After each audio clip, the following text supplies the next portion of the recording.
Please stand, everyone, and welcome to our September 29th, 2020 meeting of the Rotary Club of Gainesville. My name is Tom Collette, your Sergeant at Arms for this Rotary year. We welcome you here to the Wyndham Garden Hotel today for our meeting. For those of you watching after the fact on YouTube, please log in that you've been watching at info@rotarygainesville.org. I will be leading the song and pledge today because Pete couldn't make it, and we'll get Charlie back next week. So please join me now in God Bless America. God bless America, land that I love. Stand beside her and guide her through the night with a light from above. From the mountains to the prairies, to the oceans white with foam. God bless America, my home, sweet home. God bless America, my home, sweet home. Now join me in pledging allegiance to our flag. I pledge allegiance to the flag of the United States of America and to the republic for which it stands, one nation under God, indivisible, with liberty and justice for all. Now for our invocation today via Zoom, Catherine Fluck-Price. Good afternoon, everyone. Good to be with you today. As I thought about the invocation for today, I thought about a prayer from Thomas Merton. And he was a Trappist monk, died in 1968 at the age of 53. He was a person with keen insight on prayer and spirituality and a voice for justice for the poor, for the marginalized and the forgotten. And he understood what peace meant, both inward and outward. And this is a prayer that is called a prayer for everyone. It's also known as the Merton Prayer. And I thought it might resonate with some of us today and during these times. So let me invite you to pray with me. My Lord God, I have no idea where I'm going. I do not see the road ahead of me. I cannot know for certain where it will end, nor do I know myself. And the fact that I think I am following your will does not mean that I am actually doing so. But I believe that the desire to please you does in fact please you. And I hope I have that desire in all that I am doing. I hope that I will never do anything apart from that desire. And I know that if I do this, you will lead me by the right road, though I may know nothing about it. Therefore, I will trust you always. Though I may seem to be lost and in the shadow of death, I will not fear, for you are ever with me and will never leave me to face my perils alone. Amen. What about today's speaker and that? That was pretty cool. You may be seated, everyone. Unless you have a guest here today with us. Don Bugos has the wireless mic. He'll make his way around if we have any guests joining our Rotarians today. If we have any online, please make yourselves available to us in chat so we can recognize you a little bit later before we get into our program today. We have several announcements before we get to our program. And our first one, we're so blessed to have him here in person today. Our first announcement, please join me now in welcoming to the podium the one, the only, last year's president, Chad King.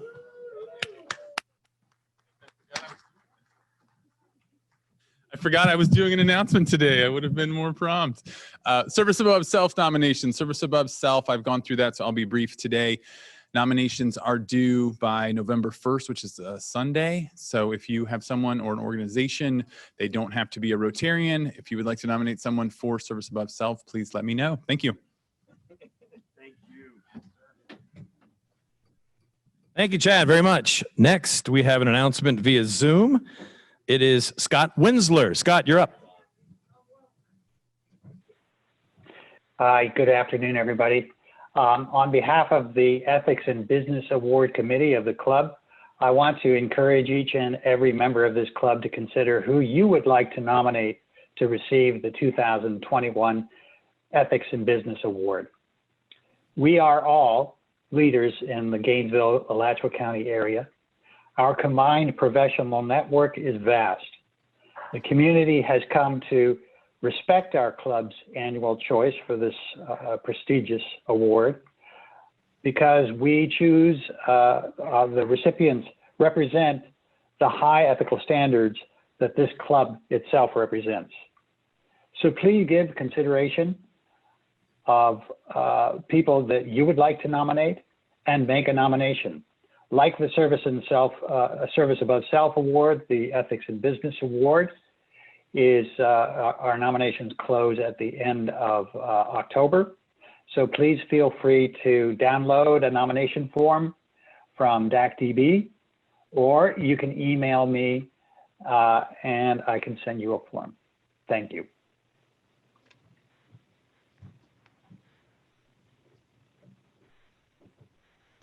Thank you very much, Scott, for that. Our next announcement, also via Zoom, TJ Pichet. Go ahead with your announcement, sir.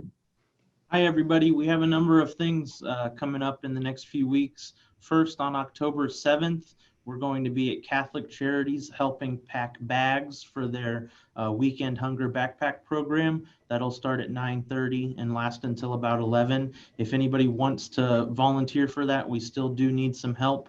So go into DACDB and sign up, or reach out to me and I can get you signed up. Likewise, we have a fun and fellowship event that evening at the hatchet throwing bar on 8th Avenue near Main Street. So if you're interested, please do sign up for that as well. And then on October 10th, we're going to be doing a tour of the Power District with City of Gainesville Commissioner Harvey Ward. And you have received emails about all of those things. So if you're interested, we'd love to see you. We're asking folks to wear masks in each of these things. But if you have any questions, please do reach out to me and I'd be happy to help you. Thank you. Thank you very much, TJ. We do have some guests joining us online today. For those of you here at the hotel and those of you also online watching, let's welcome first a guest of Richard Allen today. That's Cooper McCormick. Welcome, Cooper. And also Colin Burrows watching online has two guests joining us online today, his wife Joyce and Dr. Paul Gibbs. Let's move on now in our program. For his remarks this afternoon, please welcome our president, Matthew Brady. Thank you. Thank you. I appreciate that. It's good to see each and every one of you. Those that are here and those that were watching probably saw me up here walking around sweating a little bit today.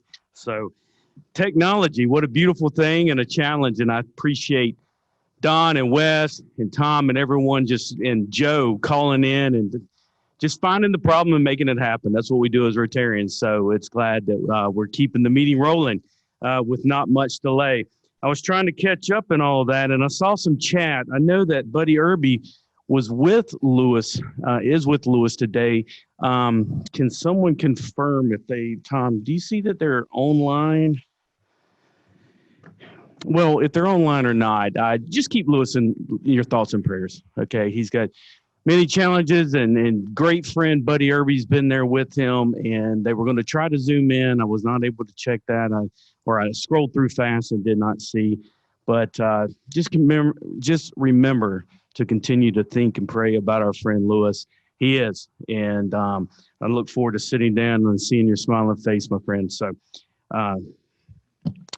Zone 33 and 34, which we're a part of in our club, they're doing a 10 million meals campaign this year.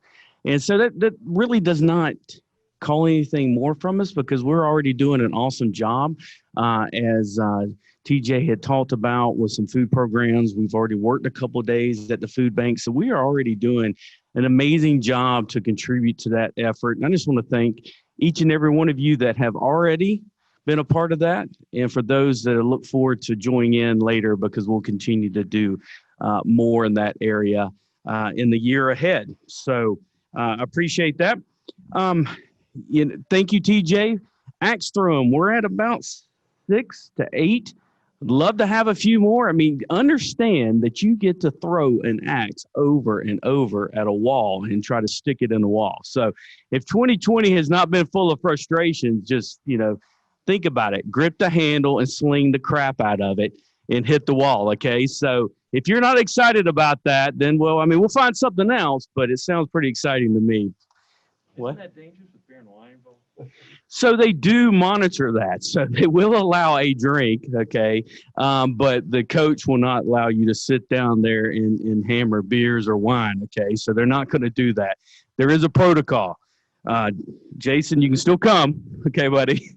But, we'll have to wait till later, okay? I love you, buddy. So speaking of emails, this comes up time to time, and those that are listening, the DACDB system is an amazing tool, but when we send out mass emails, it's designed to be custom. Like I can click a button and it goes to the entire club, and you see it as just to you.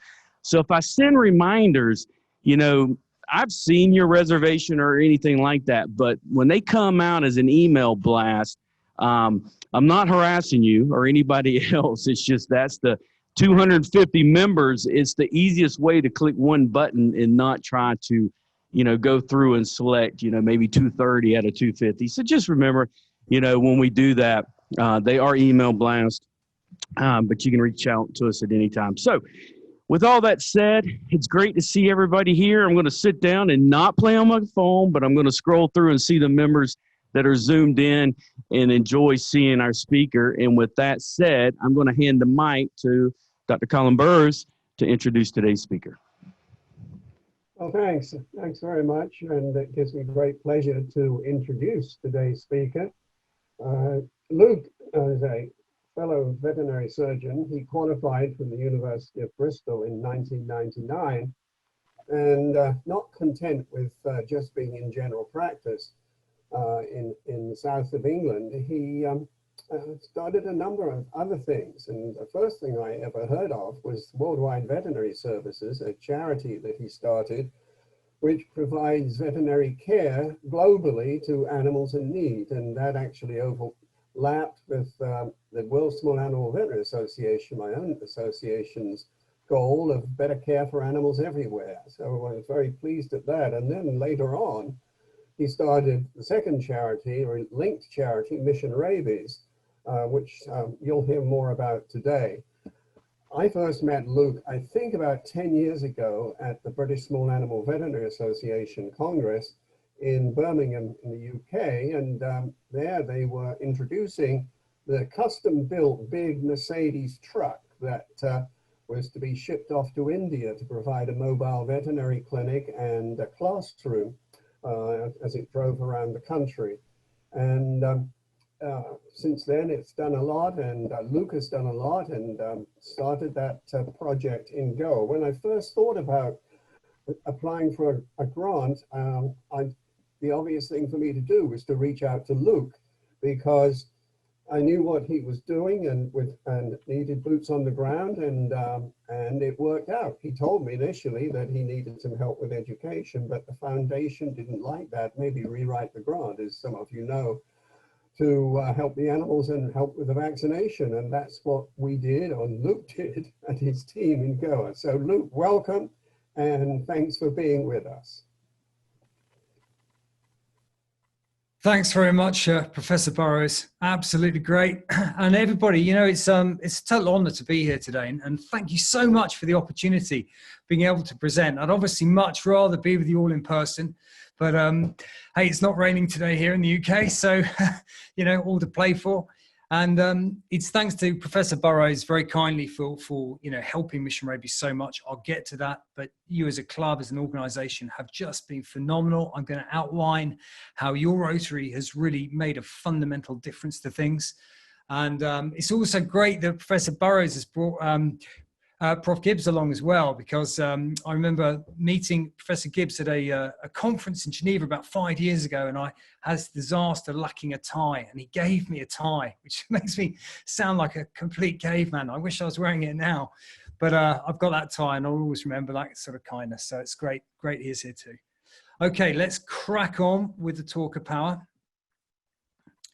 And share the screen here. Hopefully everyone can see that. And let's go. So what is rabies? Well, rabies is a neurotropic lyssavirus that tracks up peripheral nerves and causes fatal encephalitis. But that sort of explanation makes me sound a lot cleverer than I am. And actually, the way I think about rabies is that it's the world's deadliest zoonotic disease that affects all warm-blooded mammals. And over 99% of all human cases of rabies are from dog bites, basically saliva. And the thing about rabies is that once somebody or something shows clinical signs, there's absolutely no treatment. It's fatal. There's no sort of hope there. And it's also the reason why tens of thousands of dogs are indiscriminately beaten, poisoned, and killed globally. It's probably actually more like hundreds of thousands. There's some sort of papers on that, but no one really knows. But it's huge numbers as to why there's this sort of mass culling of dogs. And in a very humanitarian context, it's the cause of death of a child at least every 9 minutes. And again, that's an underestimation. You know, there's a large number of cases of cerebral malaria. In fact, there was a study done at the Queen Elizabeth Hospital in Blantyre, which is in southern Malawi, where they looked at 6 months worth of data, and 11% of the cases of cerebral malaria were actually rabies. The thing is, it's a disease of the poorest of the poor. And it's often unreported and not really talked about. And that's why it's great to have the opportunity to share this sort of talk with you today. I'm going to show a very quick clip of a rabid dog, just so you can see what they look like. There might be a slight lag, but let's see how it goes.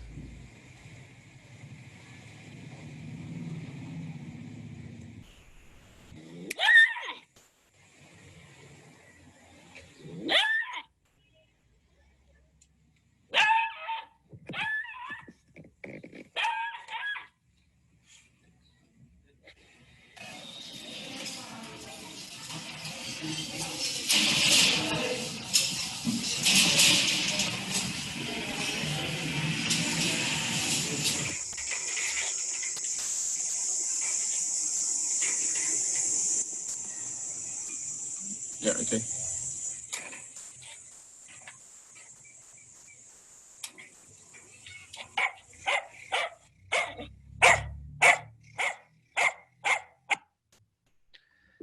So you can see there, they're basically sort of just very unpredictable, those dogs. We don't want to see that again, no, or again. And they're not typically the sort of horrible, ferocious beasts you might expect, you might have read about, heard about in stories. These dogs are victims as well of a horrific disease, and it's a terrible death for them too. And they are just, sort of out of sorts is the initial sort of stage of it. And they react like that, they'll bite. And one of the worst ones we picked up was actually a little puppy that, again, the lady brought it to the clinic and said it was a bit out of sorts. And it was rabies positive. And when we tracked back to see how many people had sort of handled that puppy, it turned out that 14 people had been nipped by it, which was just horrifying. You know, I had to say, look, this is a rabid dog.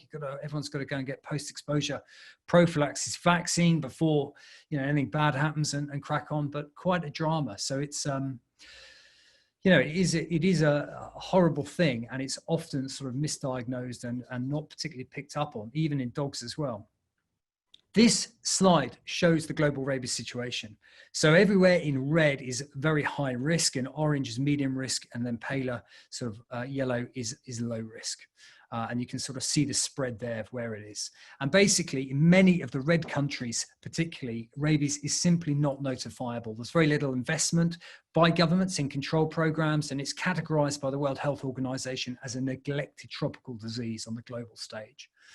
The sort of relevance of this, to bring that home, it's a bit of a sad bit, but I always like to put this reality and realism into what I'm talking about. Is this lady here is called Emma, and she had a little boy called Jacob. He was 11 years old, and he was living in a village in Blantyre, south of Blantyre, rural Malawi, and there were 3 other little boys in the village playing with sticks outside their hut.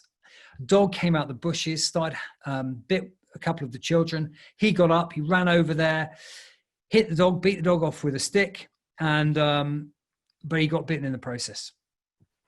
So Emma took him and the other boys to the hospital, and that's not an easy thing to do. It's a 6-hour bus ride to this hospital.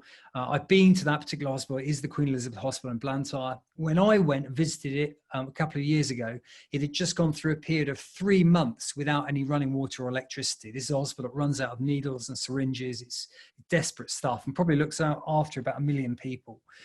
And they didn't have any rabies vaccine to give any of the children. And they advised them to go to a private clinic, a private hospital in Malawi. And they went there.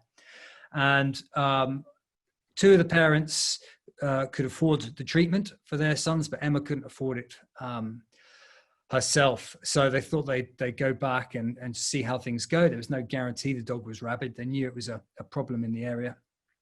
And desperately, sadly, Emma's little boy died, and it was awful. And his death is completely unrecorded and unreported. You know, there's no record of that. There's no stat, and that's what goes on with rabies. It's a horrifying disease that no one really talks about or knows about, and that's what we're trying to stop and sort out. So the post-exposure access. So if you get bitten by a rabid dog, you got to wash the wound for 15 minutes. That will increase your chances of not getting it, and then you can basically go and get post-exposure prophylaxis, and you get a series of vaccines to prevent the virus getting hold. So if you have a course of them, then you'll be okay. You've got to get them in time though.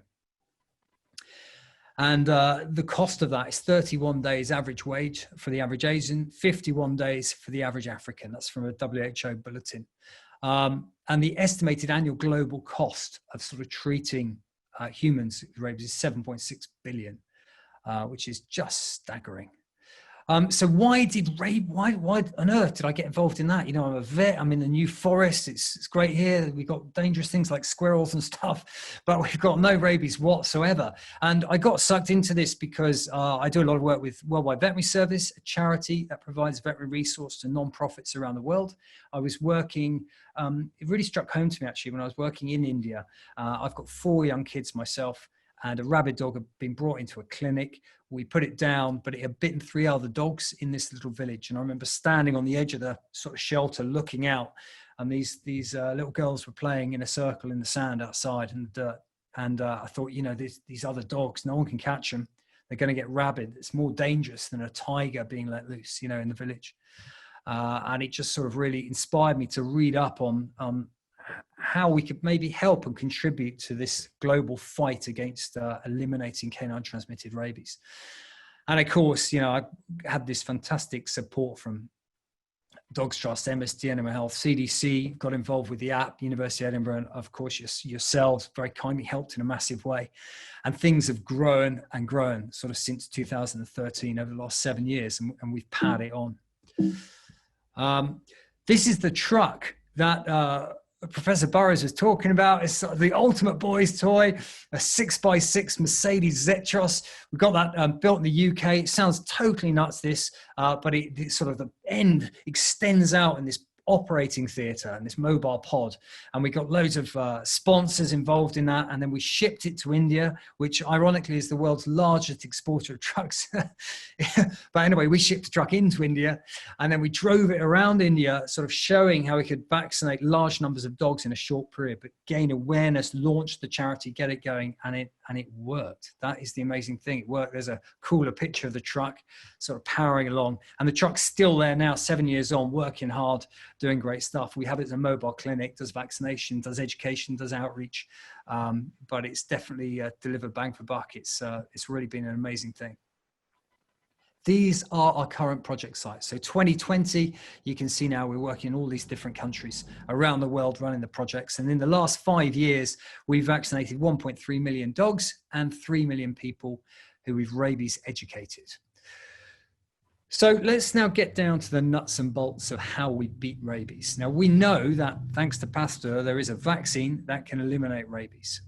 And in 1885, Joseph Meister was brought to Pasteur. Pasteur wasn't a doctor. He took a huge risk himself, and he gave the first human rabies vaccine to try and stop this little boy getting rabies after being bitten by a rabid dog. Never been done before. Now, there's a great story with this, and it's that Pasteur used to get samples of rabies from the saliva of rabid dogs, and he had 2 assistants with him who held down a rabid dog. And you go in there and you get the saliva, but they also had a gun on the table. And the story goes that they had a pact between them that if the dog bit one of the assistants or bit him, whoever hadn't been bitten would pick up the gun and they'd shoot the dog, and then they'd shoot the person who'd been bitten. I have no idea if it's a true story, but it's a good one. I'm going with it. And it just showed how brave and fearless Pasteur and the other scientists working in this field. I think it was Emile Roos was actually the first one who developed the vaccine, but they were utterly fearless heroes, trying to champion disease. Pasteur obviously did lots of things, but the first vaccine, 1885. And yesterday was World Rabies Day, because in 1895, on 28th of September is when Pasteur died, and that's become World Rabies Day each year. So just this is a little example of how the skew is. So if you got $490 million spent on human rabies vaccines, 9 million are spent on dog rabies vaccines. But the root of the problem is all in the dogs, and it shows the imbalances there, that we all worry about trying to get post-exposure prophylaxis in. Gavi are going to give a huge fund, which is wonderful in terms of providing vaccines to people who've been bitten by potentially rabid dogs. But the value is really in trying to eliminate the disease, and virus circulates in a reservoir host population of dogs. Dogs carry the disease. As I mentioned before, over 99% of all human rabies cases are caused through dog bites. And if we can eliminate the disease in dogs, we can protect the people and eliminate disease and human rabies deaths as a result. So cornerstones of our approach, and pretty much any project working in this field, are vaccination, education, and surveillance. And this is how the vaccination works. And there's real relevance, in fact, in this day and age with sort of the COVID situation. But if you've got a rabid dog will come in and it will bite typically between 1 or 2 other animals before it dies. Infectious diseases are categorized by something called an R0 value, which is really their rate of infectivity. So if I had flu or measles, those diseases might have an R0 of maybe 15 or 20, which means I'll infect 15 or 20 other people before I either die or I get better. And rabies has an R0 of around about 1.2. So in fact, these R0 values can change depending on sort of population density and all sorts of other factors. But generally, rabies is about 1.2 almost anywhere in the world. And that means that to eliminate the disease, what we have to do to get rid of it is we have to break that cycle of transmission.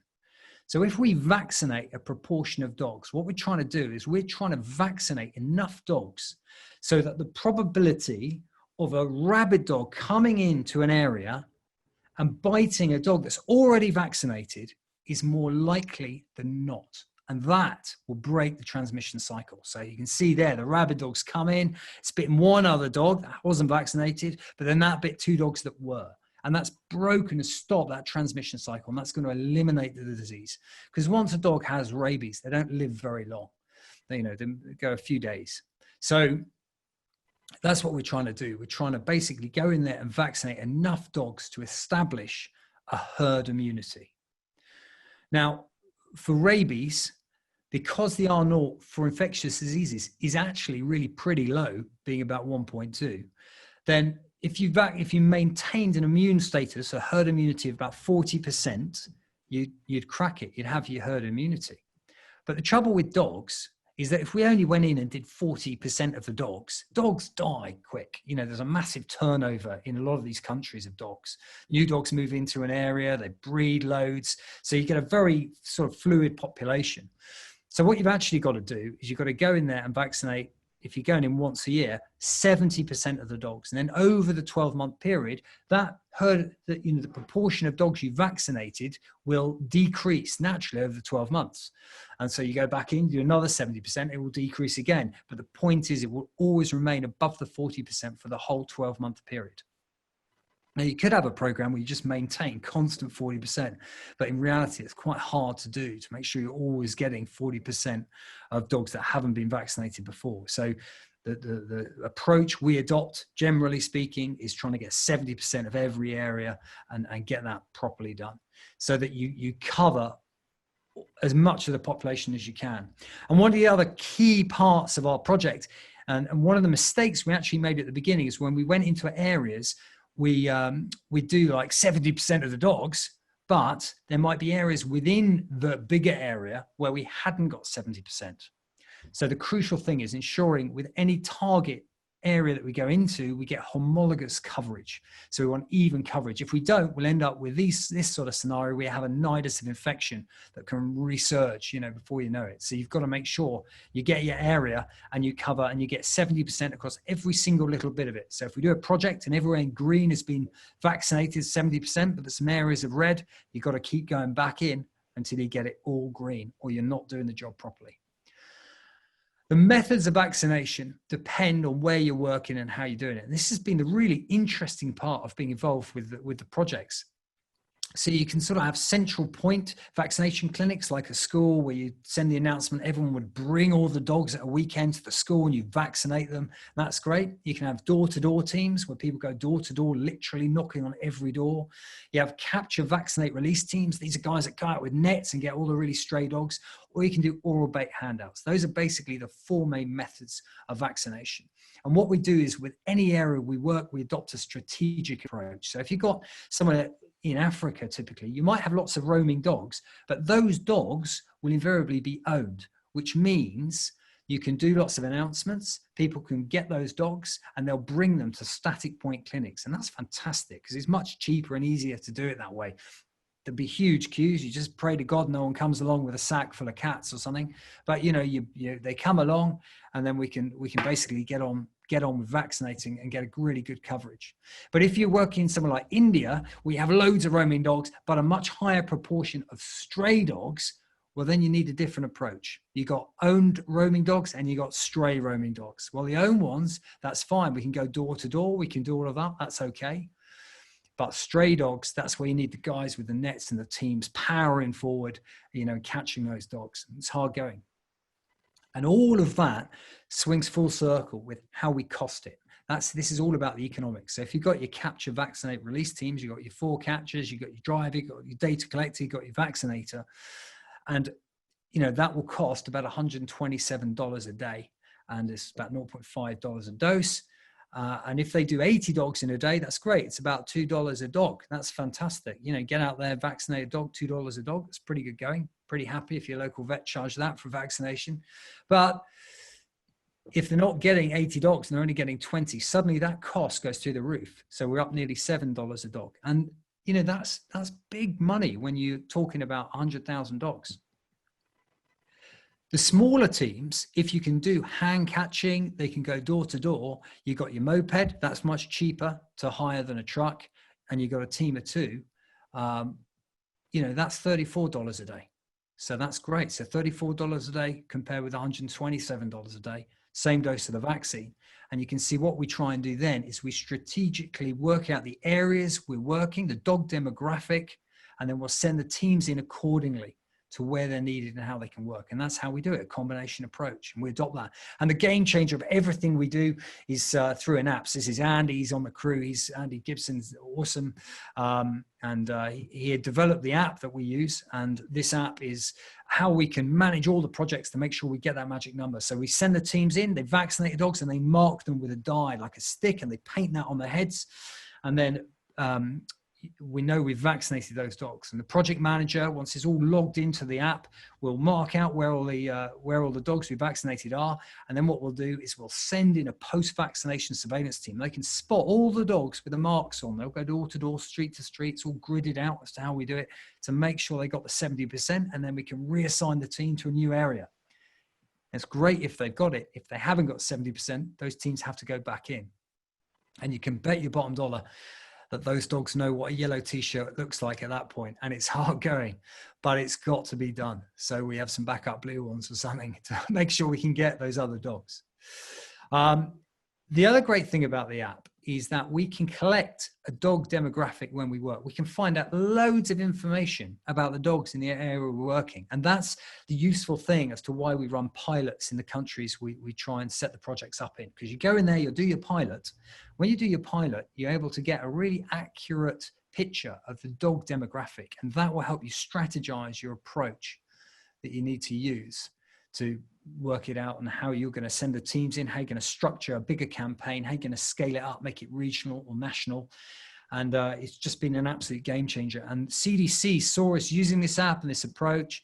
And Dr. Ryan Wallace, who's the team leader, he's now moved to the One Health department, deputy director of that now. But he's really championed us. So CDC now use our app all their international projects, and they've really helped us hugely, in lots of ways. A lot of great advice, a lot of support to really build this whole tech component of what we do.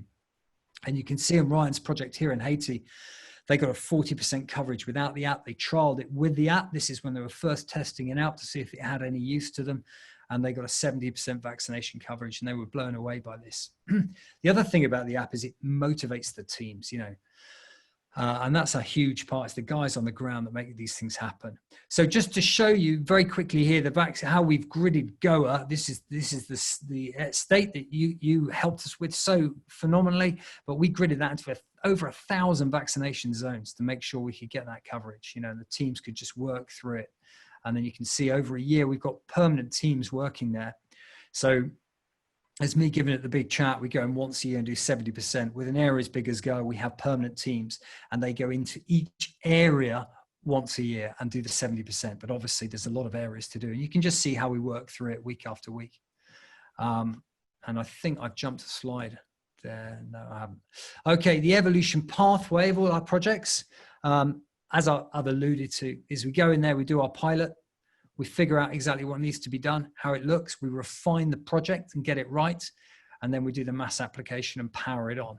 And you can see here with Goa, for example, we got above that 70%, 2016, 2017. We did the same 2018, 2019. And we'll do it this year. It's hard going this year, but we're going to do it. The team are determined to hit the targets.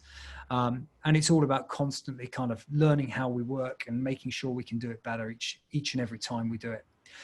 The other one is the education.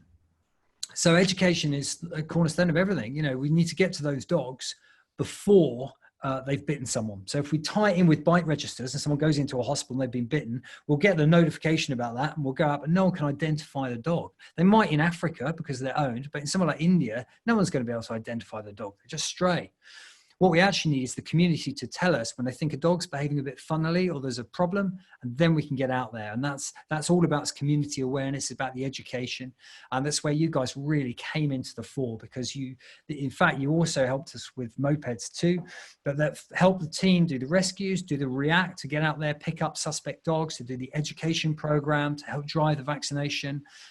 It was an absolute game changer, and your help came at an incredibly vital time for us. It was a huge help, because we get these grants and they're wonderful.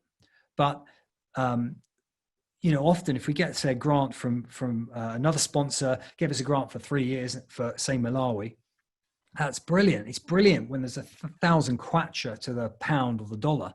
But next year, if it's only 600 kwacha to the dollar, it's a massive problem for us. It's a drama. Of course, the grant's set for 3 years, come what may. So we have all these fluctuations in currency, and things adapt. We've got to change a project. We've got to do stuff. So it's just brilliant to have sort of support, people sort of step into the breach and really make things win for us. And you guys did that totally for the project in Goa. And thank you again hugely for that. And with the school classes, we do all this kind of stuff. What is rabies? Giving people that knowledge. How do you avoid a dog bite? Vitally important. What to do if you get bitten. And that's really, really important in a place, especially where post-exposure prophylaxis is limited. Because whilst a rabid dog bites you, you're not always definitely going to get rabies. There's a high chance of it, but not always going to get it. You don't want to take any risks. You want to wash that wound for 15 minutes. You want to skew all the odds in your favor, and you want to get to the hospital and get the post-exposure prophylaxis. But there's practical steps that everyone needs to know. And in sort of very rural communities in Africa, that's a really key thing. So you can see these are the teams talking to the schools. We've got it into the state education now. We've got it into the national curriculum in Malawi. All of these things are really big, and getting that community awareness out there is sort of vital stuff. We do loads of plays and marches and all that kind of thing there. And when I first got into the project, I thought education, let's hand out a few leaflets. I mean, what an idiot I was, thinking that. It's so much more. It's now become the absolute hub of everything, really. Education, education, education. And you can see the numbers there. We're doing a huge now. And the final bit, I'm conscious I'm wittering on, so I'm sorry. I get carried away with these things, but surveillance is the other massive thing. Spotting those dogs. So we've set up, we try and set up these response teams. It's called React is what we're trying to do. So we get communities to be able to phone a hotline. We try and link that with the integrated case management system at hospitals. And we try and have teams that can get out there and reassure communities something's going to be done if they report a dog.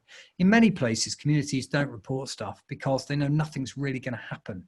So if we can show something's going to happen, then we get a lot more cases coming in and we can really drive forward that surveillance.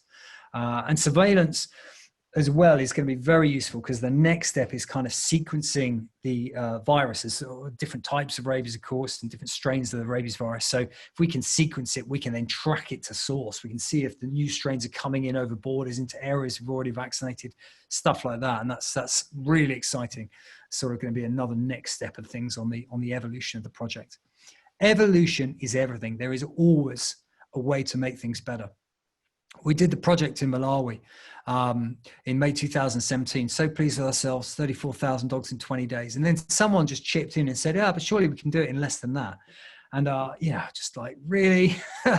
And we all sort of had a joke about it. And actually then we thought about, could we do it quicker? Could we do it better? And we thought, well, yeah, let's have more static points. Let's try and rejig things, smaller crews at different points, more points. And sure enough, we did more dogs in 12 days. And it's just a great lesson. Complacency is the devil with these things. People come in, fresh pair of eyes, they make these projects better. And that's how we can do it. So the two examples here is that in Goa, we've had no human rabies deaths in the last 4 years. And you can see the human rabies deaths have come down. In fact, we've had none this year as well to date. So I give it another couple of months, I would say 3 years. How we'll be judged is the number of canine cases on surveillance. So that's the real thing. If we can eliminate disease from the reservoir host, that's the real case. So we're actually massively keen on getting the canine cases down to zero. That's the mission. And you can see though in the surveillance, there's a lot less, about 0.8 cases a month now of people phoning in. So it's just a lot less of it, and awareness is good. And the other one I love is the one in Malawi. So the Queen Elizabeth Hospital in 2012 had an editorial in The Lancet where they annually recorded the highest incidence of child rabies deaths from any single institution in the whole of Africa. And it was because I chanced across that editorial that we put a grant together to see if we could do something about it. And, thanks MSD, they funded us vaccines and helped with that. But it was a real moment. In 2018, the guys at the hospital did another editorial in The Lancet saying they now had one of the lowest incidents of child rabies deaths. And it was because of the project, which was just a massive sort of lift for all of us, really. Just gave us that fire to keep powering on and not quit, see what we could do. I'm just going to show you this little video. This is our latest campaign, launched yesterday. And see what you think. Anticlimax, hang on. When was the last time you talked about the world's deadliest disease? A disease so dangerous that even when symptoms first start to show, it's already too late. Death is inevitable. A disease that kills a child every 9 minutes, many of whom live in some of the poorest and most isolated communities in the world. A disease that leads to agony, persecution, and death for hundreds of thousands of dogs worldwide. This disease is rabies, and is one of only a handful of neglected tropical diseases as categorized by the World Health Organization. So amidst all this pain, suffering, and death, rabies remains neglected, and the world stays silent. But here's the thing. Rabies can be defeated. We have the solution. and a pledge from the World Health Organization to eliminate human rabies deaths by 2030. We simply need the world to be aware that this is something we can achieve, and we can achieve it together. If we act now, our generation could be the one to eliminate rabies for good. So by the time children like this have families of their own, they can have hope for the future.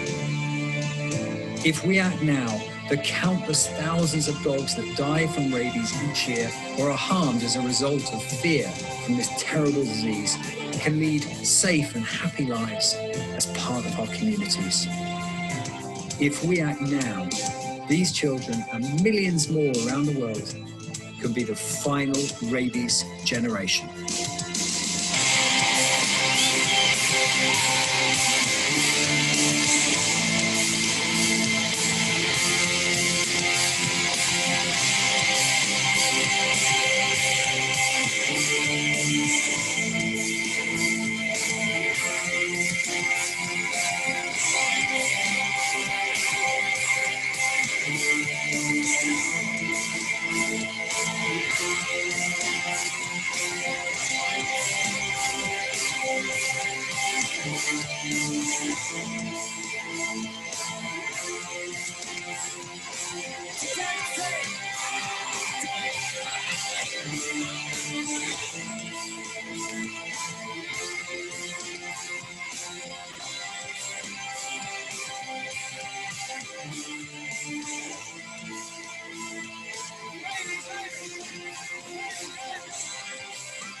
Donate today, and together we can make this the final rabies generation. Okay, guys. Yeah, and finally, the other massive point about this is the whole team are just outstanding, and without a team, nothing happens. So it's thanks to so many people. I've done projects with. I remember doing a drive with vets from 18 different countries who come out to give their time up and help do a vaccination program. And honestly, it's such a boost. It's so much fun, and you're all incredibly welcome. I'm desperately trying to get. In fact, I promised the Rotary at Panjim when I went over to give a talk there to thank them for all their amazing support. I promised I was dragging Professor Burrows out with me next year, and I think he's got a lucky escape because COVID's obviously stopped us doing this stuff. But just thank you so much for everything you've done. Thanks to Professor Burrows, and I do genuinely just think Rotary have just been such a phenomenal help, and you're a wonderful, wonderful organization. Thank you very much indeed. Thank you, Luke. Will you take a few questions now from the audience gathered, both online and here? Can you take a few questions, Luke? Oh, yeah, absolutely. Yeah, I'm here all day, all night, whatever you want. We have a question from Catherine Pierce first. What progress has been made toward a lifetime vaccine for dogs, cats? They are now 3-year vaccines. Are they working on longer coverage? That's an absolutely brilliant question. And the answer is not that I'm aware of. I don't think they are. I'm not sure that would be hugely in the interest if I was a skeptic on this stuff. I'm not sure pharmaceutical companies would be hugely interested in that as such. But I think that it's a good idea. I think it's great it goes 3 years. I don't know how long it lasts in total.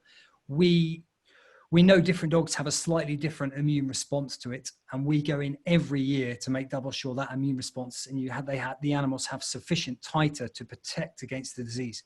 Because over time, that antibody titer will decrease. So some dogs, it will last definitely a bit longer, probably even longer than 3 years for some dogs, but in other dogs, it won't. So that's why we go in every single year. But I don't know if anyone's working on a lifetime vaccine. I don't think that's possible with given the type of vaccine and how rabies is, but watch this space. If anyone here at the Wyndham Garden Hotel has a question for our speaker, Luke, today, please raise your hand and Don Bugos will come to you with the wireless mic. We'll go next to a question online from Dana Miller. How do you ensure that you haven't double vaccinated the same dog? Well, as we vaccinate the dogs, we mark them. So they get a big red or green stripe over their head or on their body. And that makes sure that everyone can then see they've already been done. And when we go in and do the vaccination drives, they're very, very intense. So that marker, it's like the marker they use on sheep or cattle. You know, it's a very robust marker. So it lasts about 4 or 5 days. And then, you know, once we've done that area, obviously we've done the post-vaccination survey. We know which dogs have been vaccinated and which ones haven't. So the great question. Next one, we have one more online before we go to our live crowd here at the hotel. This one's from Mary Crane, actually a statement, then a question after that. She says, it's not only dogs. My son at age 5 got bit by a monkey in Thailand and had to go through 13 shots. As a follow-up question to that, have you ever had to trap and vaccinate or eliminate other animals in your travels? And if so, what was the most interesting one you had to deal with? Well, we regularly get, in fact, the teams, we just told them off a little bit because they did vaccinate some monkeys in Blantyre on the drive there, because a lot of people keep them as pets as well. It's desperately sad. We often get cats brought along in sacks to the big static points, and that is horrifying. So if you have a queue of sort of 800 people and 800 dogs, and there's someone in the middle who's decided to bring a cat in a sack, it's a nightmare, because obviously then you've got to get the cat out the sack, which isn't easy, and then the high chance the cat's going to escape because they have balls of fury, and it can be horrifying. So we do try and focus it on dogs, but you're right, all warm-blooded mammals can carry rabies. Me personally, probably water buffalo campaign in Peru. I was vaccinating them because they were being bitten by vampire bats, and that was just quite exciting. So that was probably probably the strangest one I got sucked into. But yeah, Exciting is not the word I might want to use with that one. We do have someone in the crowd. Go ahead here at the Wyndham Garden Hotel with your name and your question for Luke. Hi, Brendan Shortley. Thanks, Luke. I noticed, well, first of all, even though one of the first vaccinations was in 1885 in China, I believe you said, I noticed from your concentration map that there's a conspicuous lack of presence in China. Is the reason obvious based on lack of government cooperation, or is there any other reason? So I'm terribly sorry. Did you say in China, or it was China? Yeah. We don't have any projects going on in China. Yeah, it's hard. We just haven't really got the relations to drive that forward, and it's beyond my sort of pay grade and political influence to really power that one on. I think they do have rabies campaigns that go on there, but it's not on our target list of countries to get into. I think if we could, we would, particularly trying to help with the dog meat trade and humane population control of dogs would be great, because a lot of dog meat goes on there. But I don't know. I wouldn't know how to really get that one off the ground. It's quite a closed club, and I don't think we get in the door, sadly. One more question from our folks here at the hotel. Don, who do you have? Mike Conroy here. Hello, everybody. Good to be back. Thank you for an excellent presentation. That was just fascinating and engrossing as well. And thank you for the work that you're doing. Those dogs in particular are really hard and tangling. They really draw you in. A lot of cultures rely upon some of these dogs and cats and other critters that are roaming free for food sources. Do you have any challenges with any of your demographics in that regard? Yes, I think there are challenges. What's interesting is where you get a crossover between species for the rabies. So, for example, jackals can carry it quite a lot in the wildlife population, some interaction there, and you get that sort of buffer zone in rural areas where dogs will bite cattle or donkeys as well, and that's quite interesting. I think in terms of communities where they eat dogs per se, handling that one is a little delicate. Obviously, we're fundamentally against that, so it's trying to steer them away. But then they're often in communities where people, especially in Africa, are completely starving, and dogs are a bit of a food source as well. They don't talk about that particularly, but certainly goes on in a lot of places. I think with all the other issues, because there is a myriad of issues with tackling any infectious disease, what we try and do is we just keep it incredibly simple. So we just go in there and we are going to vaccinate 70% of dogs in any given area, come what may. Doesn't matter about demographic, doesn't matter about ownership, doesn't matter about stray dogs. We will adapt accordingly. And we just map that out with the local government we're working with. So we got the going government are now paying for half of the campaign because they've seen these results we've got. And once you've got the government on board and they're supporting it, it's becoming sustainable and we're getting more local vets involved and local communities, then we're going to get the win. And that can overcome any of those other sort of issues because it's just going to be part of how things are going to be. We're going to vaccinate 70% of the dogs. Thank you. Thank you, Dr. Luke. I appreciate your time today and sharing with us. You know, it was great having the time with Dr. Colin Burrows, and we as a club, you know, did have a good time of raising funds and contributing to the cause. As you know, Rotary can open opportunities, and this year's theme is Rotary Opens Opportunities. And I'd love to send you this commemorative coin, just a small token that you can remember this time that you presented with us and what Rotary has been able to do in helping with the cause and fight that you are doing such a great job with. And thank you again for sharing with us today. Thanks very much for the honor and the opportunity. Really appreciate it.